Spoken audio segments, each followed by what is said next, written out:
If you got here after the opening, I'm Nina Axelson. I'm the president of Grid Catalyst. I'll be moderating this session for you. So just a little level setting before we get into this great conversation. I'm going to have all the panelists introduce themselves and talk through some of the things that they're working on with their organizations and some of the highlights of their innovation and work in clean tech and energy.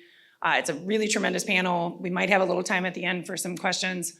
And then we're going to move straight into our first batch of startups that are in our 2024 cohort. So this is going to be a little longer stretch of the program. Perfect time for me to get a frog in my throat. Okay, so this is our 4 Ps panel, policy and public-private partnership. And I'm super excited to have this group together, partially because it came together as one of our later panels. So to be able to get this caliber of speakers at the dais when we came together a little late is really fantastic.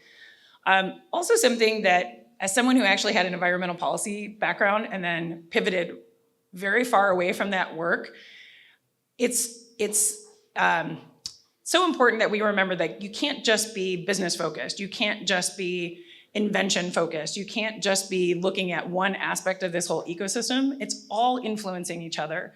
And I think there's probably not been a time for me in my professional career when the decisions that are being made around policy and the leadership being shown there are affecting the opportunities around innovation and clean energy and clean tech implementation. It's just astounding. We all know this. Did anybody say unprecedented in the first panel, right? These are unprecedented times.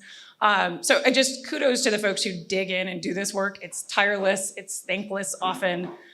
So I'm really excited to have them here to talk about how this interacts and how this kind of sets the stage for the work we're trying to do out in the other parts of the sector. So enough about me. I'm gonna actually put Gregg Mast on the spot and have him introduce himself first, and just again, an introduction of you and a few highlights of Clean Energy Economy Minnesota. Good morning, everybody. Wonderful to be here. Thank you, Nina. Thank you, Kevion, sitting over there, Lily at the front. Fantastic event. Really thrilled to be joining you for the 2nd annual Minnesota Cleantech Innovation Summit. My name is Gregg Mast. I'm the Executive Director of Clean Energy Economy Minnesota. For those of you who are familiar, or maybe I should say for those who are not as familiar, we are an industry-led, nonpartisan nonprofit organization that works statewide, representing the business voice for energy efficiency and clean energy here in the state. So we really elevate and lift up the business case for accelerating the transition to a clean energy future.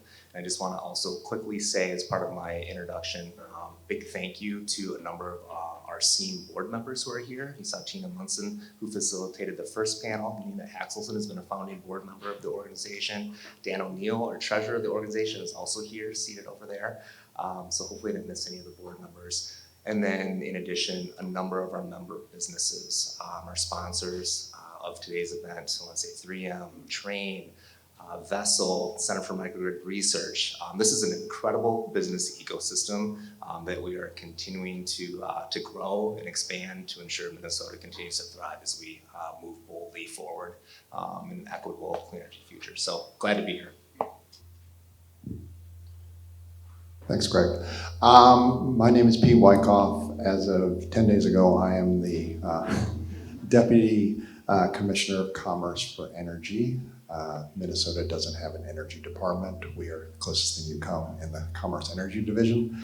We have new leadership in the Commerce Energy Division. So I'm the new Deputy Commissioner, and I'm working alongside the new leadership team, which is Sydney Lieb, Assistant Commissioner for Regulatory Affairs, and Lissa Polish, who's our new Assistant Commissioner for Federal and State Energy Initiatives. She's sliding into the role that I just vacated. So I'm now working both sides of the shop, and I think they are both important. I call Lissa's side our carrot side and Sydney's side our stick side, and together we help shape and lead the clean energy transition here.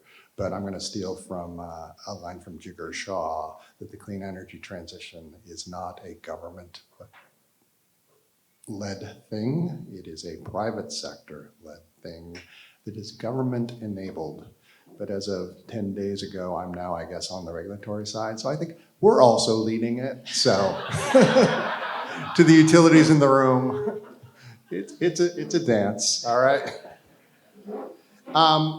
So on the regulatory side, we do some things that appear to be programming and market making. We run the SIP Eco program, which provides demand for all sorts of new tech. We run the Natural Gas Innovation Act program, which does the same thing. And then on the other side of the shop, we search for federal funds and we get them.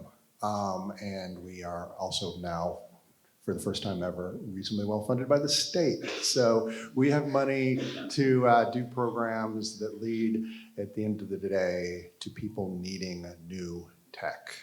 We lead on the energy decarbonization, which is going to require lots of new tools that need to go from lab to demonstration to pilot to actually deploy on a very, very short timeline. And we hope to help you all with the various steps of getting through the various valleys of death.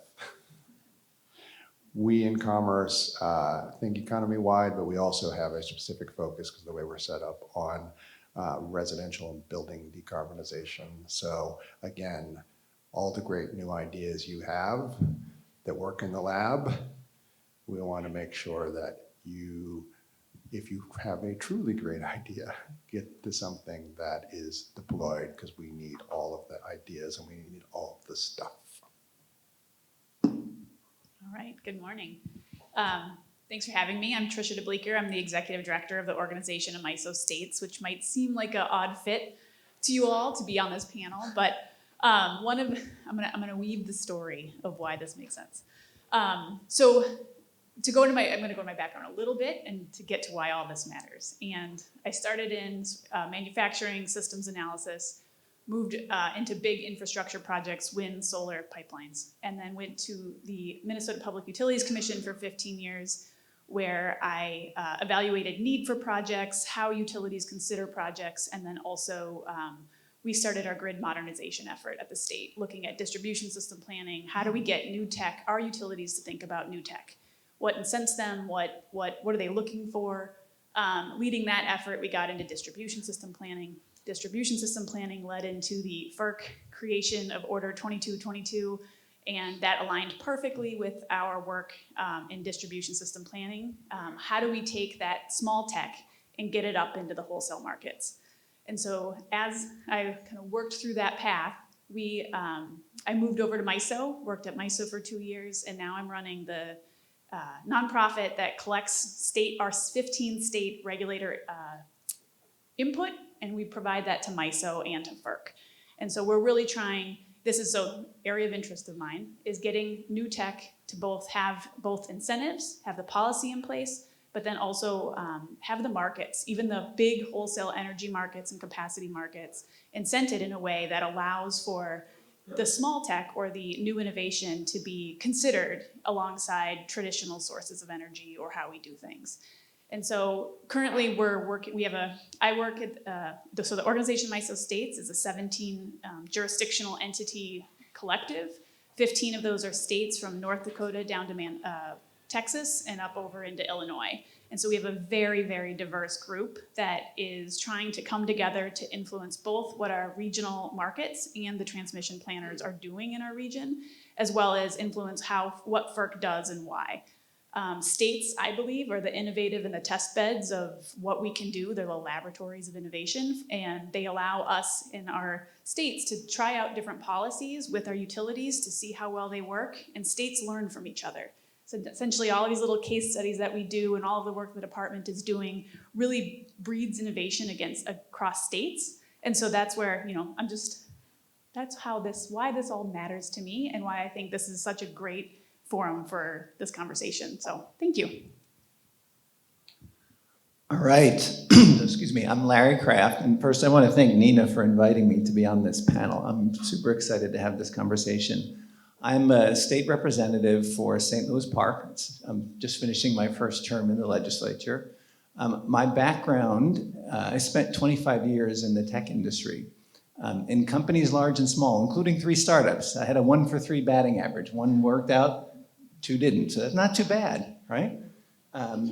But about 11 years ago, I made a career shift to focus on doing something about climate change because I looked at what was happening around it, and I had kids that were then 8 and 6, and just became terrified about the impact that it would have on their future. And so that kind of guides, and it's my lens that I bring to the work that I do. I got involved with politics 5 years ago, initially at the city level, to implement this phenomenal climate action plan that St. Louis Park has that was initiated by young people, and come into the legislature kind of with a similar lens. I do want to say that one of the reasons that I think the politics is so important to this is that climate is many things, but it is a systemic issue. And we need to make systemic changes. And I think that means political changes at every level of government to make it easier for people and businesses to do the right thing, right? And so that's one of the things that I'm working on. And so when you have a problem, when you say, boy, it's too hard to do what I'm trying to do because there's this regulation or this way that folks are thinking about it, that is the seed for policy change. And that has been, I've got 15 climate-related bills passed these past 2 years. And that kind of solving a problem approach or issue is at the core of most every one of those. So, I've also seen the power of business and startups. And so I was so excited to be on this panel and to work with Nina on one thing that we did this past 2 years ago, which is I'm blanking on it, Minnesota Energy Alley. And so, excited for this panel and look forward to this discussion. Thank you. Thank you, speakers. Thank you, Representative Kraft. You prompt me to ask maybe a follow-up questions to the introductions, because I think sometimes when panelists are introducing themselves, someone next to them says something and they go, oh, I should have said, I should have added. So I just want to give you all like one more round to say, is there something about your organization that you think folks who maybe don't play in the policy realm just don't have line of sight to, that you think is really exciting, or that you really want to make sure they know as a resource, or just doesn't have that kind of transparency? Because again, we all get a little stuck in our lanes, so we don't know all the great things that are going on. Does anybody want to add something that you just wish folks knew about MISO?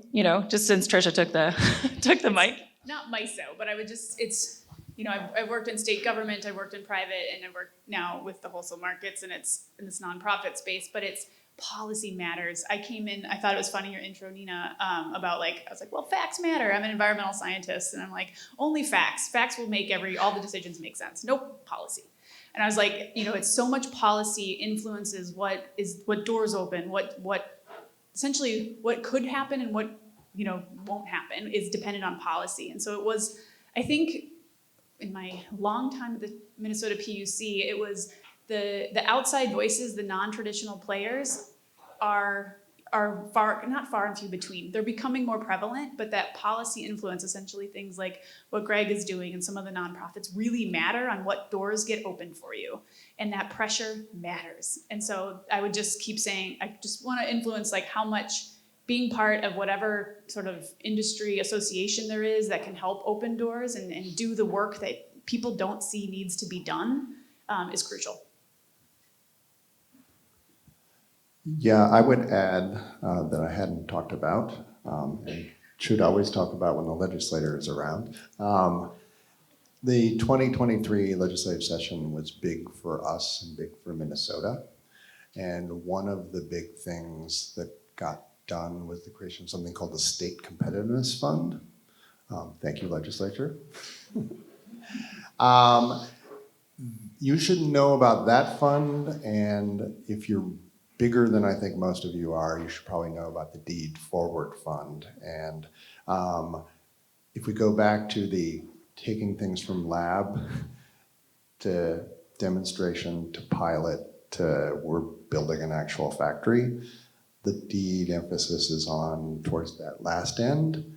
And what we can help with the State Competitiveness Fund is if you are going after pots of money available through the federal government, we can provide our own grants that can help make that work out better. We also provide some technical assistance with applying for grants, and sometimes you need the state to be coming in on a grant, and it often means the Department of Commerce. So we are very interested in you getting federal funds.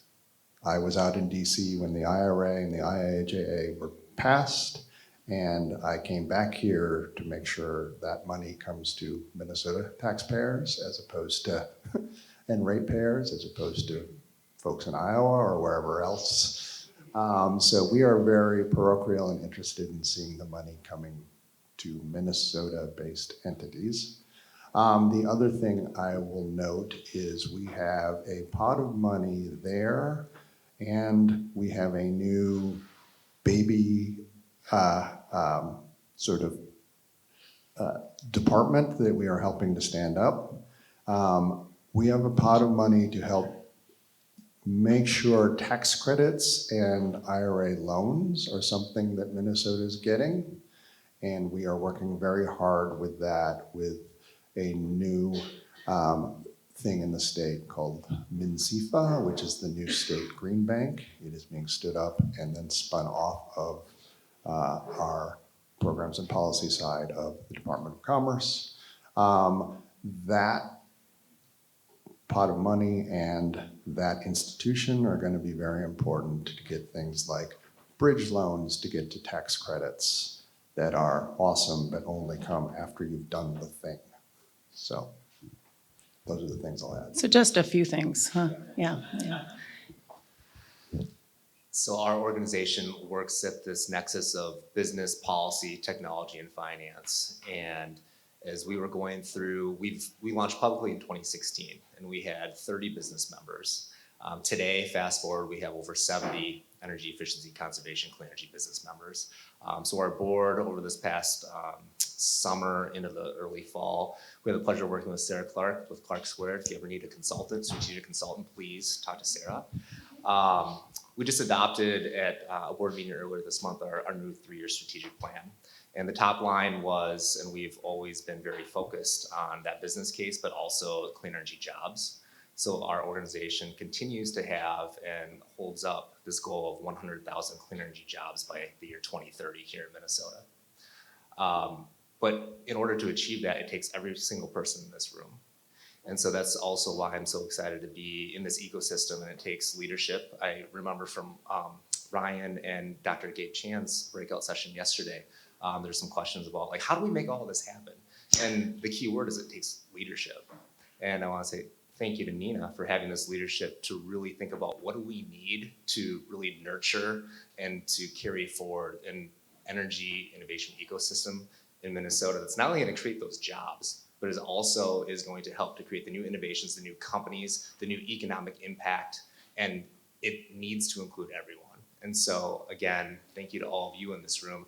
And I do like this game for audiences like this because just so people kind of have an idea, I don't think we have the fancy AI networking tool today, but so just very quickly, and then I'll pass the mic.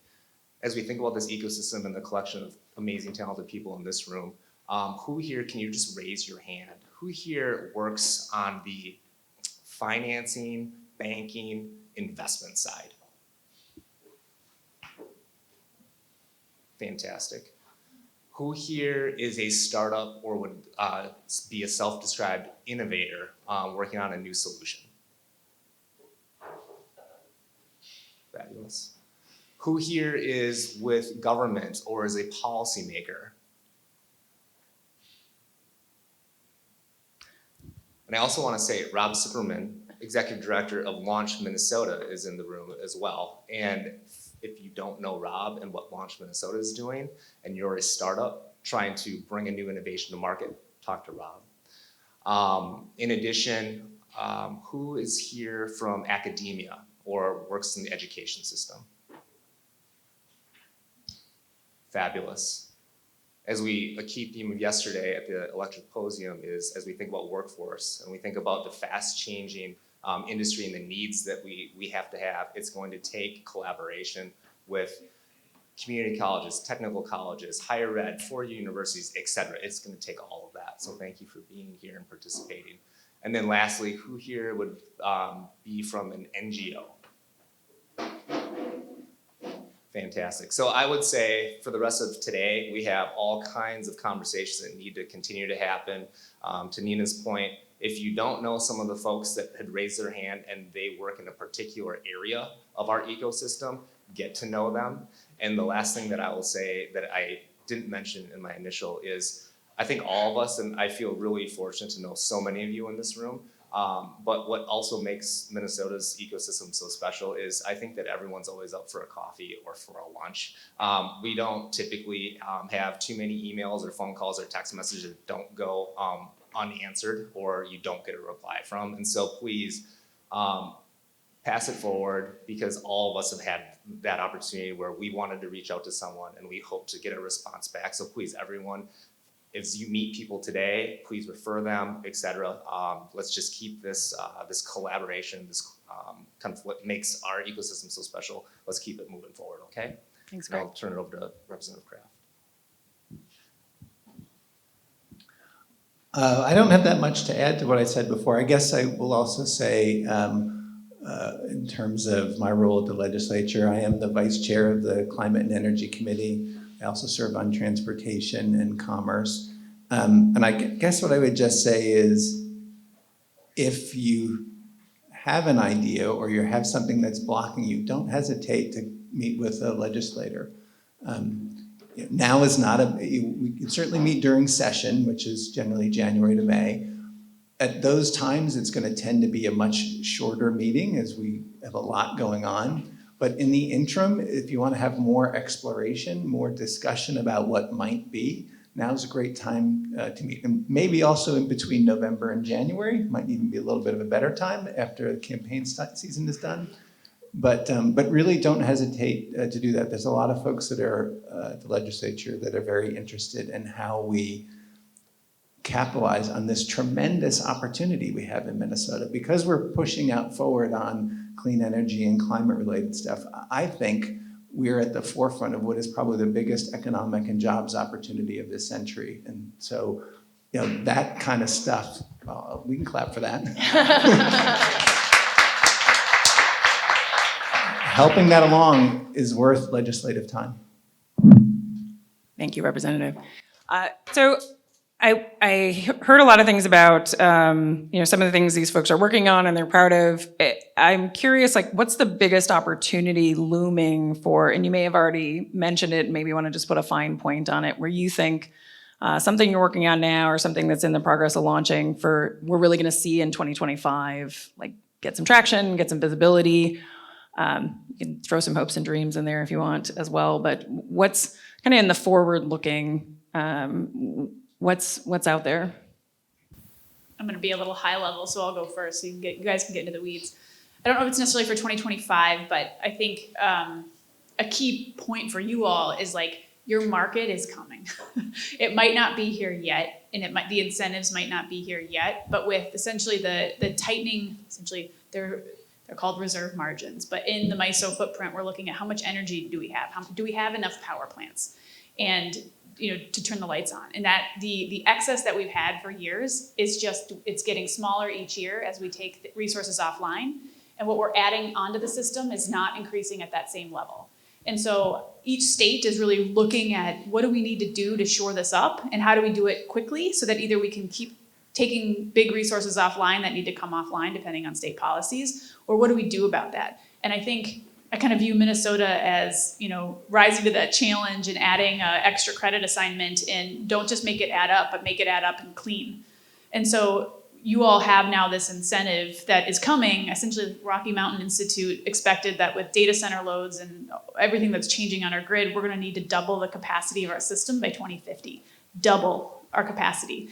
And so My view is that we're going to be looking for energy resources, both energy and capacity, on our system everywhere possible. And that means EVs, it means tech, it means efficiency. And Minnesota is one of the few states that stepped up and said, let's figure out a way to do it that's clean. And so we've set a challenge, and I think you're in the right place.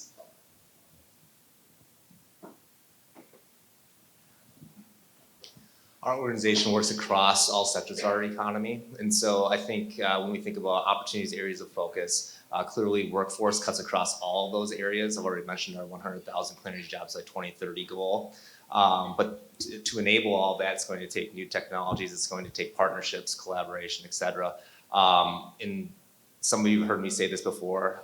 In some of the work that we publish, we do the annual Minnesota Energy State Energy Fact Sheet report. We also publish the state's Clean Energy Jobs report. Key kind of areas that are highlighted in some of those publications as we think about electrifying transportation, for example. All of you know in this room, greenhouse gas emissions are the highest in our transportation sector. So how do we quickly decrease those emissions? Today, we have approximately just north of 50,000 electric vehicle or hybrid vehicles on Minnesota roads. To meet the 20% by 2030 goal, that's gonna mean the translation to 600 to 700,000 light-duty passenger vehicles. Folks, we have less than 6 years to do that.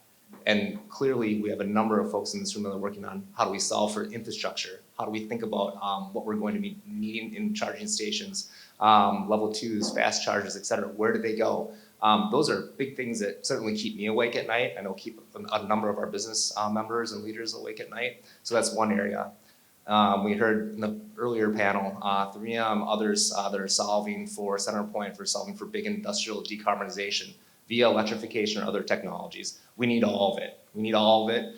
And then I would say I am very excited. We have members working on sustainable aviation fuel, some of these emerging areas, clean hydrogen, et cetera. Multiple application spaces for that. Where and what can Minnesota do well that differentiates us and plays to our strengths? That's what we're focused on. And then I could talk forever, but I also think that we need to also, and SEAM has really been trying to lean into this, we need to have a comfortability with having the uncomfortable conversations. And so when we think about this transition to a clean energy future, it requires minerals, metals, it requires enabling and ensuring we have social license for where transmission, where a lot of the infrastructure needs are going to have to go. And we have to have those conversations if we're going to be serious about achieving our laws and our goals as a state. So we've got a lot of work in front of us to do and a lot of conversations to continue to have. So those are just a few things that are on our minds at SEAM. Yeah, I want to be careful about things for 2025 that sound like legislative proposals. But I think just more high level and maybe building off of what Tricia and Gregg just said, we have this clean energy 100% clean electricity by 2040 law. And we have in statute, but it's much vaguer, hey, economy-wide, Minnesota is going to be net zero by 2050. I feel like my job, particularly on the energy sector side, is to try to take those, in the case of the electricity law, working with the PUC to figure out how to actually implement the electric sector law.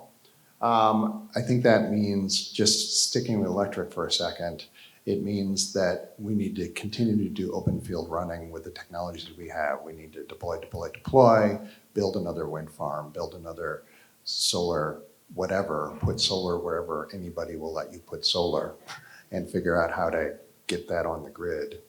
So maybe that's not all that innovative, we just need to do it, but as we get past this open field running stage to the, oh my gosh, there's a lot of intermittent on the grid,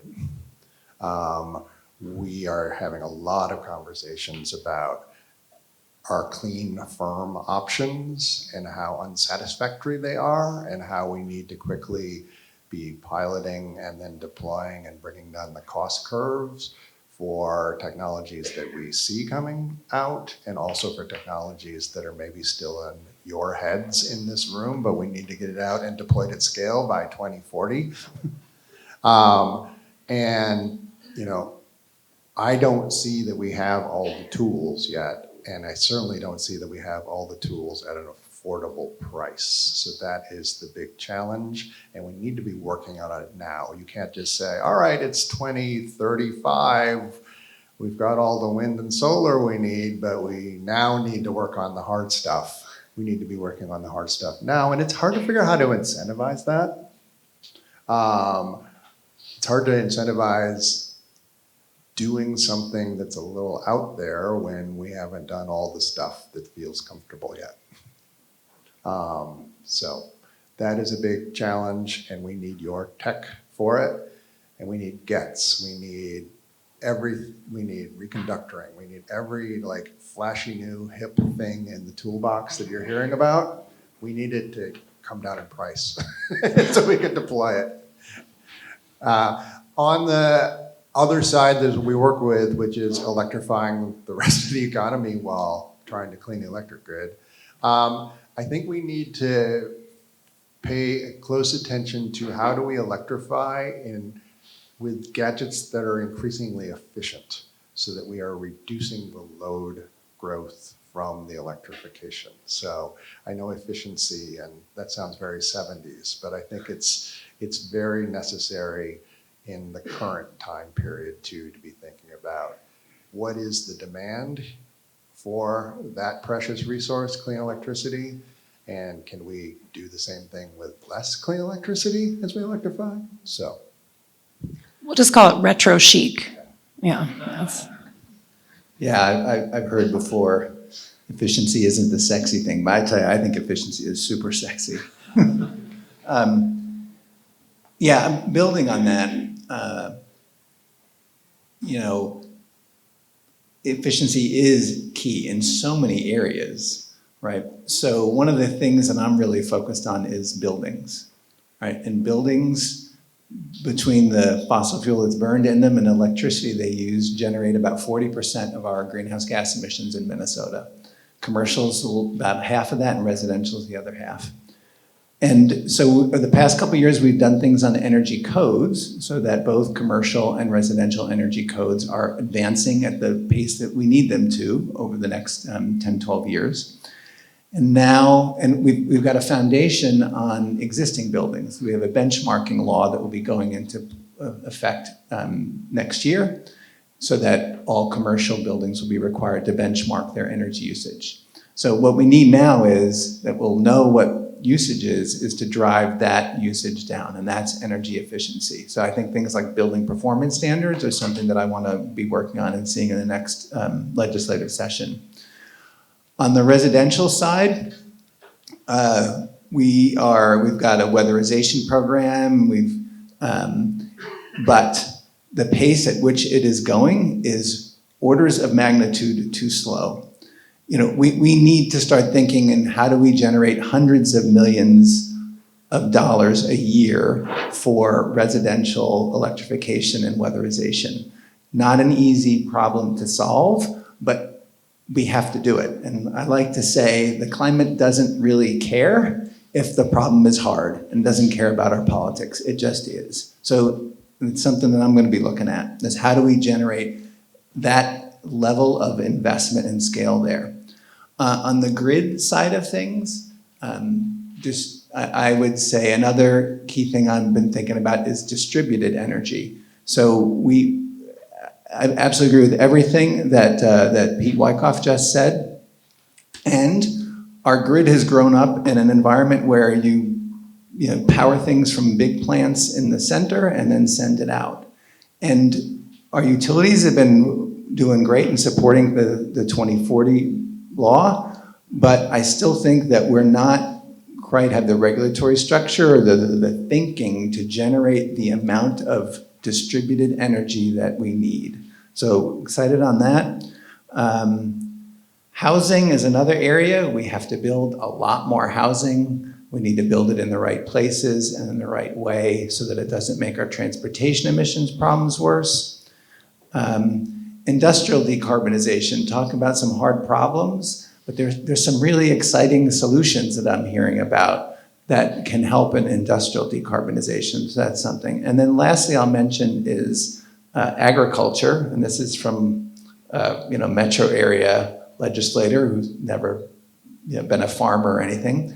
But there's tremendous opportunities in the way we do agriculture with regenerative agricultural practices. So how do we make them the norm versus the few percent exception? Because when you do that, you take carbon out of the atmosphere, but simultaneously you clean the water, you provide more resilience to flooding because the ground can soak up more water, and the food grown in that soil is also healthier. So those are some of the things I'm thinking about. And I will just point out that in every one of these situations, the climate solution leads you to all kinds of other benefits. I really think that climate stuff is just providing a roadmap for us to a better way of living. I love that the 4Ps panel has turned into a reverse pitch, right? Like that's, if you're taking the notes, if you're not already working on these things, they're shining the light on what you should be working on. Tricia, you were taking some furious notes over there. Hopefully not actually furiously. Do you have just a couple of things you wanted to add to your opportunity forecast there? I think really just the part of what you were to kind of riff off of what Kraft is saying, but the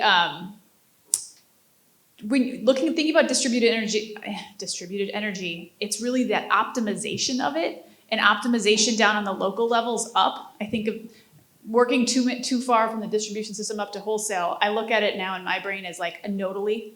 And how does all the tech that you all are doing help optimize at different little distributed energy pockets or areas instead of just kind of the historic one-way power flow.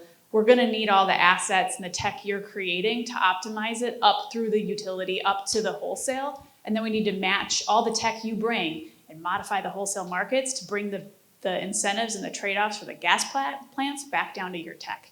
And that's a lot of work, and not a lot of people really see it. But that's where, to me, I'm going to go back to my pitch for like industry involvement and how do you get these policies changed.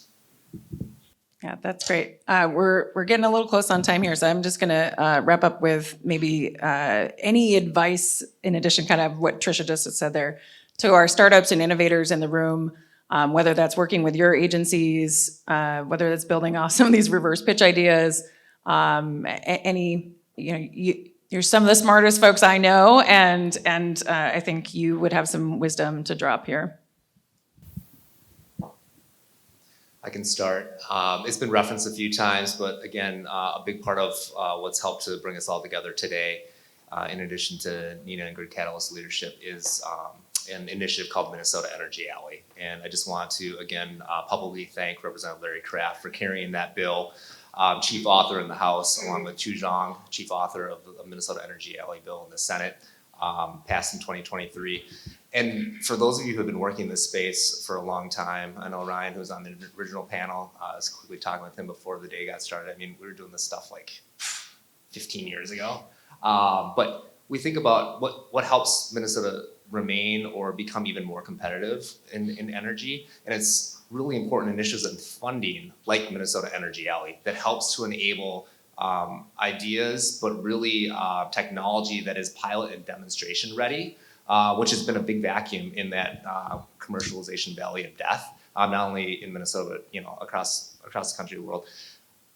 The legislature, along with the private sector and then the nonprofit sector, et cetera, we're looking to address that and to ensure that Minnesota is able to deploy these new solutions into the market with private sector partners, utility partners, et cetera, throughout different regions of Minnesota. And that is all, again, to not only ensure Minnesota's continuing to lead in energy innovation, but it's creating those jobs and those new companies and ensuring that we have the solutions to meet, for example, 100% clean energy by 2040. So for those of you, you're going to be hearing from some of the demonstration cohort companies as well. I know tomorrow the latest selected cohort finalists will be pitching to the Innovators Network on their latest technology solutions. Become familiar with it, talk to myself, talk to Nina, talk to Representative Kraft, and I just want to thank the department for your strong partnership as well in enabling and to helping to administer all of that. So a really key tool in that toolbox. So thank you.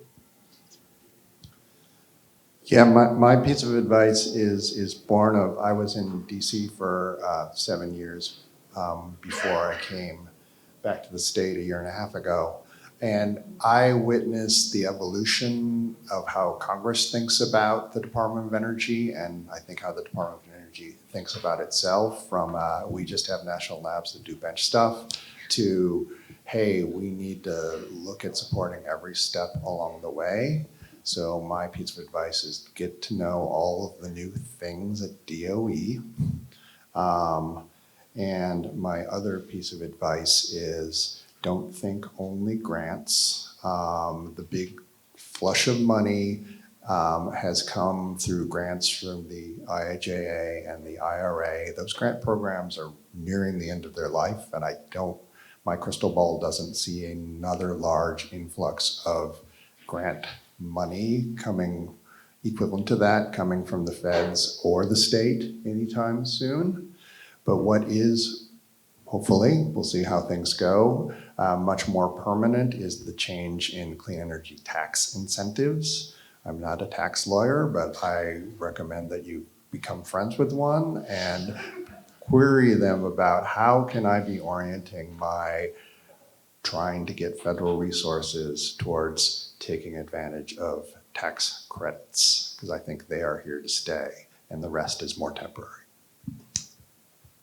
I'm gonna add one thing that like irks me to have to say this, marketing and communications is making sure whatever you're selling or whatever your new tech is you have the one pager that dumbs down what it does. You can communicate what you're doing to someone quickly, and then also you have the backup to bring receipts on how it performs. And so essentially, yeah, what does your tech do? What can it do? How can you save money? And if you have any case examples, if you have any deployments, highlight those and get them out and get them on LinkedIn and sell your stuff. And I hate that that's a part of this, but it is. So that's my advice. Your problems, your obstacles that are caused by regulation or government issues are policy opportunities. And so when you run into them, don't always think, oh, I have to stay within that box. Have a conversation. Minnesota Energy Alley came from a conversation, my support of it from a conversation Nina and I had a couple of years ago, and just realizing how important this ecosystem is. I did a bill on grid enhancing technologies, which is now being held up as a model for other states. That came from me listening to a podcast and hearing about this stuff and saying, my gosh, why aren't we doing more of this? So really, I would just say to you, there are folks at the legislature who want to help and make this stuff easier to happen. Thank you, Representative Kraft. Thanks to all our panelists. I made myself a liar because I said there would be time for audience questions. We could maybe do one, and then I need to get Andrew Jones up to the podium next here, but take one in the back. Yeah, these are great green shoot kind of opportunities, but at least my impression of what's going on is much more about the kind of resistance of the old system, and the number of people who are already making huge profits and whatever, and are not really that interested in the success. And I'm just curious, with so many do-good political participants on the panel here, can you expand a little bit on what's going on with the kind of current resistance on the part of the installed old technology groups to try to, rearrange the furniture to make those of us who are blindly trying to get something done to trip over?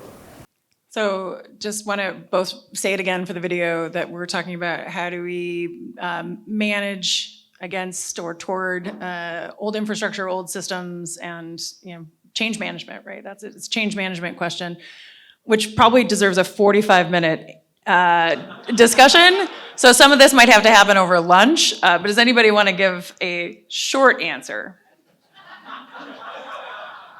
Go, Tricia. You're not wrong. I think this is Tricia's opinion. No hats, no affiliation. But this is probably the hardest industry to move. This is an established, long-standing industry that has big ingrained systems that are hard to change, that are hard to navigate. That being said, changes are happening. It's in the new, it's page 600 of a docket. You know, it's on somebody's filing. Things like that are happening. So like, don't be too dissuaded. Your time is coming. But I think I would say what I have seen, again, Tricia's opinion, is that co-ops are more innovative. Co-ops are looking for more of different ways of doing things. They're a little more nimble in being able to, how they design their systems. But then also our big utilities, some of the ones that are, harder to sway or move the boat, are doing more quiet, less public, innovative things. And so how do you sort of crack that door into the utilities, or how do you work, it's depending on, it's your utility relationships and some other things. What Nina's put on here and what she's doing is another amazing avenue to do that. The avenues are coming, but that doesn't probably help you today. But Awful note to leave on. we'll take, no, I took a dose that. of hope out of that, Tricia. It's the reminder that this is coming. And I think also putting a fine point on, there's a reason we didn't just call it a policy panel, right? This was a policy discussion, but this is all about the public-private partnerships. And I think everybody's comments today were an invitation, and not just figuratively, directly invitation to say, let's talk about these things, let's dig into the challenges. We're here in this room from different sectors in this neighborly way, so let's really take advantage of that, but know that the doors are open here. Representative Kraft, were you gonna add something else? You looked pensive. I could, from a policy perspective, what I would say is it's easiest to address it when the problem is well defined. So the extent to which you can help us define the problem clearly, it's then easier to construct a policy solution. Tricia's talking about GETS, and that's grid enhancing technologies, and the problem that I worked on and defined was that we're not deploying enough of these. We're not thinking about them because utilities generally have an incentive to spend on big things versus small things. And so with that, we're able to construct a policy solution that the utilities bought in on to do some reporting and really to look at how they might be used. So advice I would give is just help us define the problem. Yeah, great. We're gonna have to close because Mr. Andrew Jones is ready to come up and talk about CARBA. Thank you. Can we get a round of, I'm sorry. Yes, sorry. I forgot, Gregg had a wonderful spontaneous addition to today's program. So Andrew, one more moment. All right, I am, I guess, getting roped into a Gregg and Nina scheme, which my advice to you is generally think that is a good idea when you're offered that, and then also stop and think for yourself. So, so we are on day 2, and I'm excited as a representative of the executive branch to share this with you. Day 2 of National Clean Energy Week. It started yesterday. I hope you have all of your Clean Energy Week shopping done. It is the second night of Clean Energy Week tonight. And on behalf of the governor, I would like to declare that whereas clean energy is critical to the future of Minnesota, our nation, and our world, and whereas clean and readily abundant forms of energy are powering more homes and business in Minnesota than ever before, and whereas zero carbon sources generated 54% of Minnesota's power in 2023, providing the majority of Minnesota's electricity for the 4th consecutive year. And Minnesota has a statewide goal, I won't call it a goal, I will call it a mandate, for achieving 100% carbon-free electricity by 2040. And whereas Minnesota's power sector reduced its CO2 emissions by 10% in 2023 alone, and whereas Minnesota's clean energy sector employs nearly 60,000 workers and is growing 50% faster than the rest of the economy, whereas people in Minnesota are increasingly selecting electric vehicles, whereas Minnesota is an energy efficiency leader in the Midwest, and whereas clean energy encompasses thriving business sectors, including energy efficiency, renewable energy, electric vehicles, clean fuels, energy storage, advanced grid technologies, all the things the people in this room work on and are critical to the health and economic growth of our state, I, therefore, Pete Wyckoff, on behalf of Tim Walls, declare this, starting yesterday, Clean Energy Week.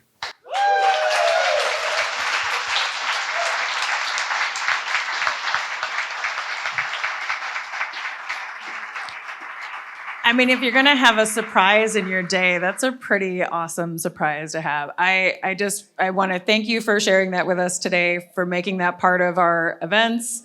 Thanks to the leadership. Again, we've talked about this several times today, but without the Department of Commerce and the leadership from the state of Minnesota, including Representative Kraft and Gregg Mast, we wouldn't be here. We wouldn't be having this discussion today, and we wouldn't be here to come up with all the great things we're going to do coming out of today. So thank you for sharing that. Thank you for your partnership.